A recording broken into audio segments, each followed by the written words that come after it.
Hello, Internet friend. Today on Value Side, Undoing an Economic Miracle. I'm David Ravel. Well, our story begins in the dark days of the 1970s, difficult times when a new phenomena emerged, a circumstance that experts believed impossible.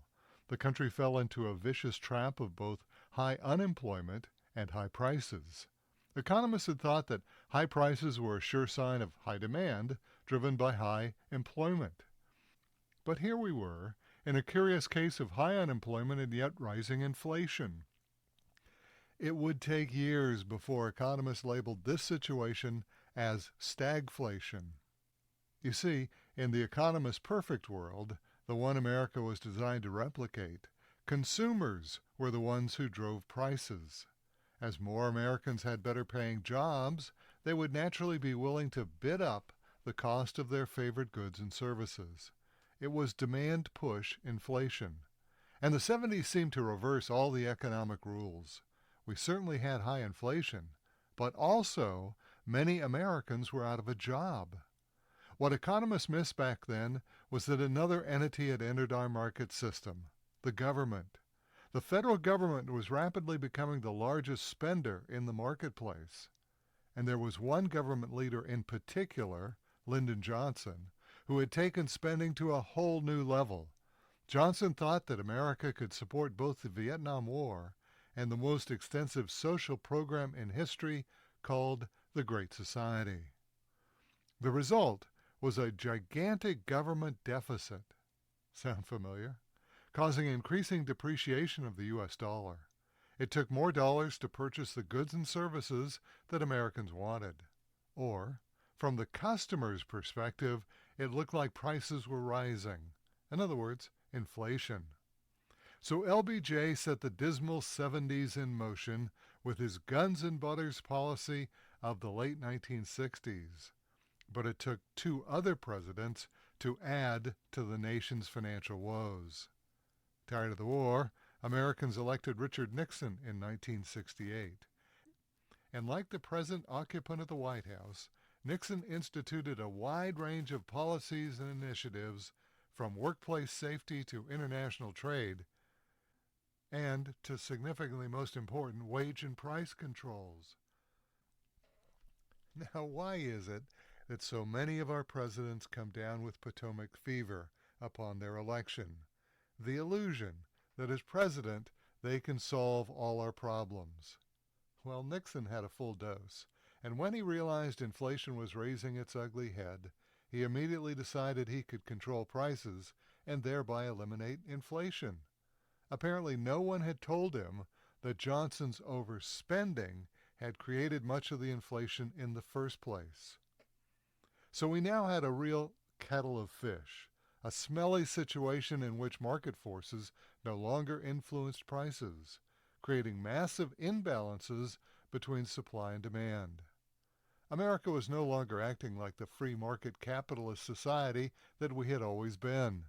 Suddenly, we behaved like our arch nemesis, the Soviet Union.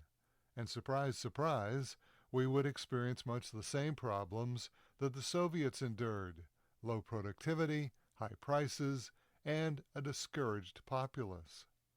Regrettably, the next president continued along the same playbook, increasing Washington's control over the economy.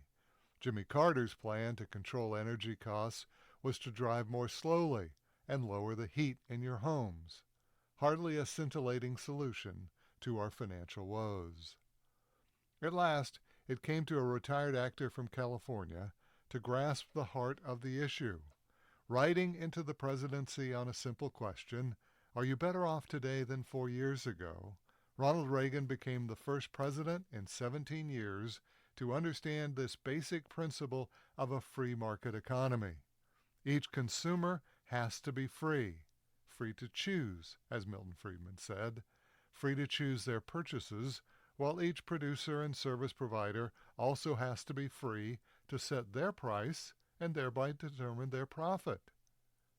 It is this price of freedom that allows the marketplace to reach equilibrium, yielding the best possible price. It's the genius of capitalism, the perfect balance of supply and demand that achieves a price that satisfies both the customer and the vendor. As Ronald Reagan said back in 1981, we who live in a free market society believe that growth, prosperity, and ultimately human fulfillment are created from the bottom up, not the government down. Only when the human spirit is allowed to invent and create, only when individuals are given a personal stake in deciding economic policies and benefits from their success, only then can society remain economically alive, dynamic, prosperous, progressive, and free. Unquote, Ronald Reagan. And so the Reagan economic miracle was freedom. As he was fond of saying, government isn't the solution, it's the problem. By reducing the role of government, Reagan was able to spur the economy to growth that we hadn't seen in years. Although it wasn't easy, Reagan's first year in office saw a recession, but in the next 7 years, America's GDP grew at nearly 4.5% per year.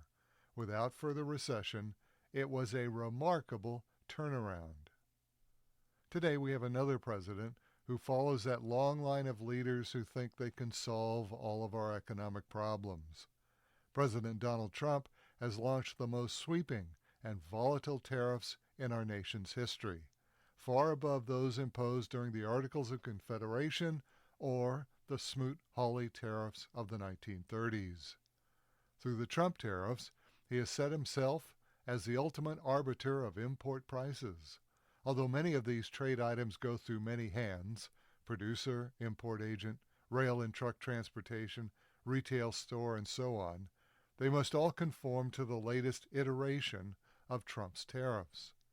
Making matters worse is the capricious nature of these tariffs. What may be settled today can change tomorrow if the president dislikes some aspect of the exporter's response to American tariffs, or if our suppliers take a different geopolitical position. Recently, a television ad that Trump deemed offensive triggered a 10% increase in Canada's tariffs. Apparently, Trump learned little from Reagan's use of economic freedom to build the economy, the subject of that Canadian commercial. Now, the U.S. economy is a massive force, expected to reach $30 trillion this year.